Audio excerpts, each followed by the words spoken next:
Hello friend, I'm Neil Fabregas. Sa video to, tuturo ko sa inyo kung paano i-withdraw yung PayPal balance mo. O kung paano withdrawin yung pera from PayPal to your bank account. So ito yung first, login ka muna sa yung PayPal account. Ngayon, nakalagin na ako.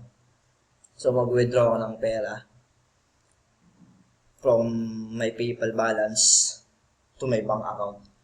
So ang kailangan mo lang gawin is punta ka dito sa may profile and settings, tapos ilagay mo dito yung bank account mo kung saan mo siya withdrawin. Ito yung sa akin, Metro Bank yan.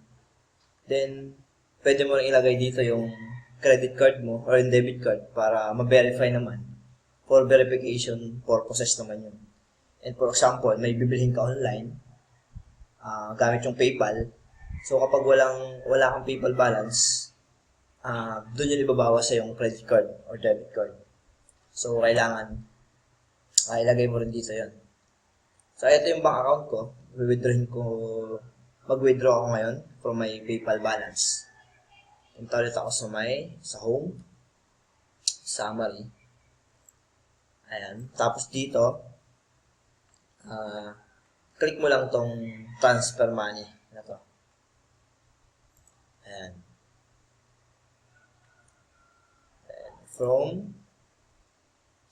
Pwede kang pumili from your PayPal balance, from here o dito. So, ito pipiliin ko. Mas malaki. 2. So, ito yun. Ito yung bank account ko. Yung Metro Bank account ko. Dito ko ito-transfer yung pera na withdrawin ko ngayon. So, click mo lang yan. Then, enter mo yung amount. So, ang withdrawin ko is $150. Ayan. So, dollar to. $250 yung withdrawin ko. After nyan, click mo lang tong continue. So, ayan. Click ko tong continue. Ayan. Makita mo, review. From your PayPal balance, from my PayPal balance to my bank account, amount $250. So kung i-convert sa peso, 11,200 plus.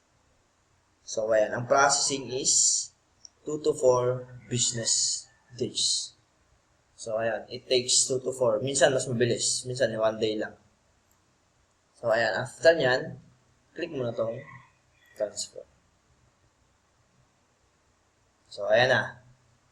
11,000 has been sent to my bank account. Ito yun. Ending 8200.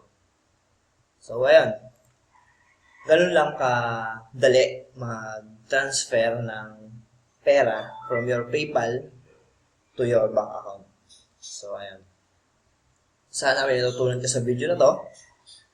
Please subscribe to my channel for more videos. And, ayan. Kung gusto mong kumita online, pwede mo i-try ang affiliate marketing. Yun yung ginagawa ko kaya kumikita ng ganito online. So, mag-iwan ako ng link sa baba sa description ng video na to para ma-check mo yung pinopromote ko product. And para pag nagustuhan mo, pwede mo rin i-promote. So, ayun.